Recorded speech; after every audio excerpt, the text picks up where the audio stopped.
responsibilities. Everybody somewhere between the ages of 18 and 25 will serve 3 months of basic training and understanding in a kind of civil defense. Now, it doesn't always have to be service in uniform. One of the things that if you talk to our generals, they are desperate for is a civilian counterpart to our military forces. So is this compulsory then?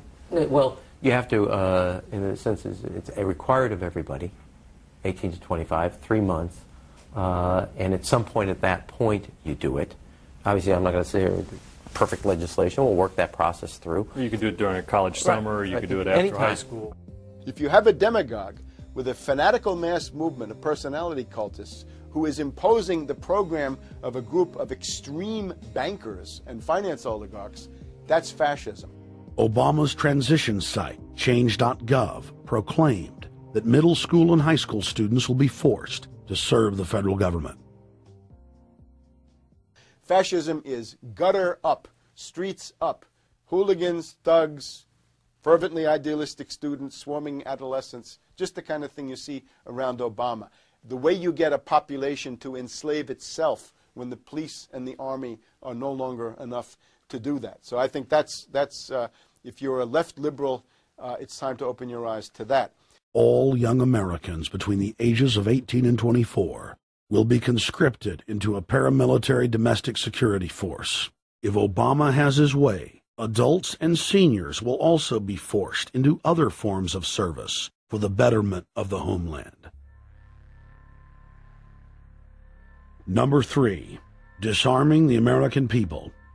Obama operatives in the Congress have introduced more than 10 bills that would end the Second Amendment as we know it. H.R. 1022 would allow the new Attorney General Eric Holder the dictatorial power to ban any gun he wishes at will. In 2008, before the Supreme Court, in the D.C. gun ban case, District of Columbia versus Heller, Holder argued for the complete disarmament of the American people and that only the military should own firearms. H.R. 257 would ban all youth shooting sports, including YMCA and Youth Olympic shooting clubs. H.R. 45 would force all gun owners to undergo federal psychological screening, registration, and testing to keep their firearms. White House Chief of Staff Rahm Emanuel has proposed the extrajudicial banning of any American on the fraudulent no-fly list from owning any firearm. That is, if you are on the no-fly list because you are known as maybe a possible terrorist, you cannot buy a handgun in America. Over 25,000 Americans are added each month to the no-fly list, which numbers over 1 million people who have not been charged or convicted of any crime. It's a case of mistaken identity for a 5-year-old boy from Normandy Park. He had trouble boarding a plane because someone with his same name is wanted by the federal government. King 5's Mimi Jung is live at SeaTac Airport to explain. Mimi. Lori, it's hard to believe that a 5-year-old could be considered a threat, but that's exactly what happened here at SeaTac last week when Matthew Gardner showed up for a flight to LAX. As 5-year-olds go, Matthew Gardner is about as harmless as you can get. But when he and his mom checked in for their flight at SeaTac last week, Matthew was considered the criminal. If you're on that no-fly list, your access to the right to bear arms is canceled because you're not part of the American family. You don't deserve that right. There is no right for you if you're on that terrorist list. And even though this Matthew Gardner is only in kindergarten, TSA workers still conducted a full-blown search. They searched all of our belongings. They took everything apart piece by piece.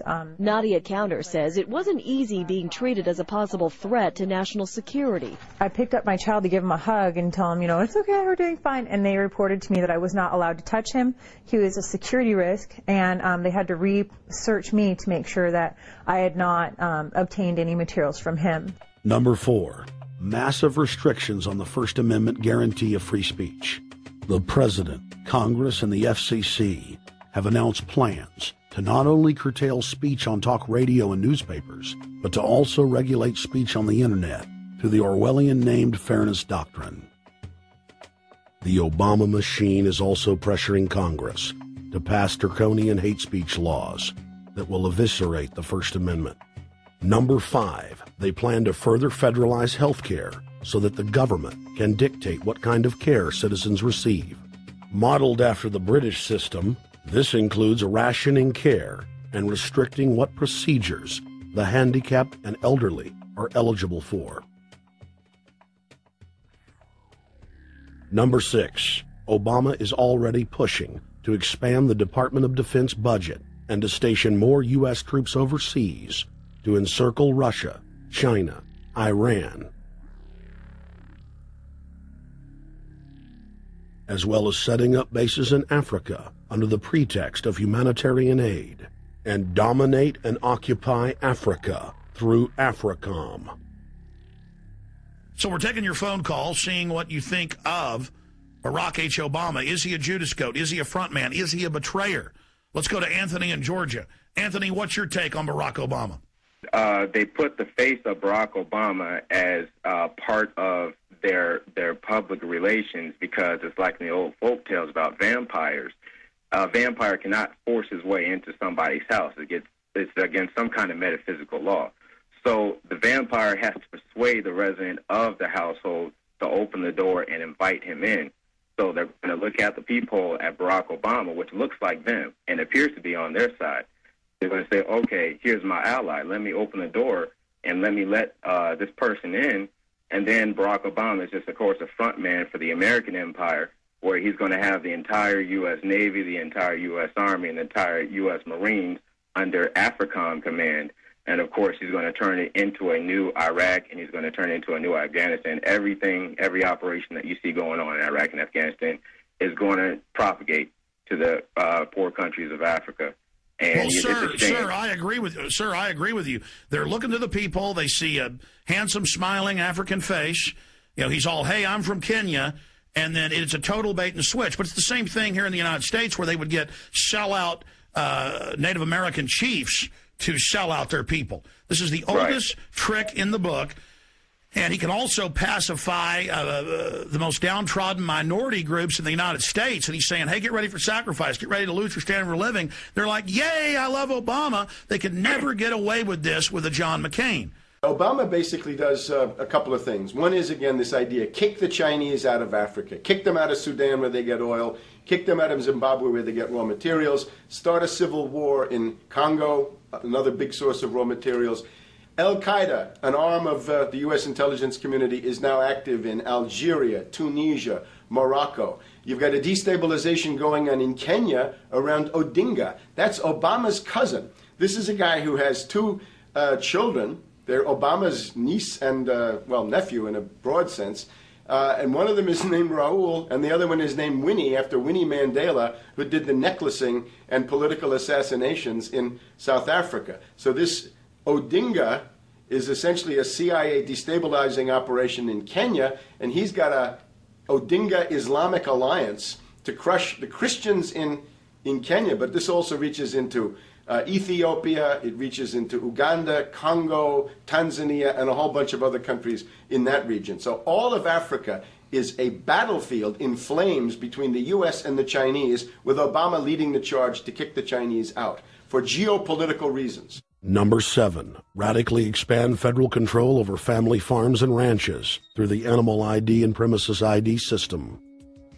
Number 8, accelerate the merger of the United States with Canada and Mexico under the Security and Prosperity Partnership. He is also accelerating the transfer of remaining federal authority to unelected quasi-governmental bodies like the World Trade Organization.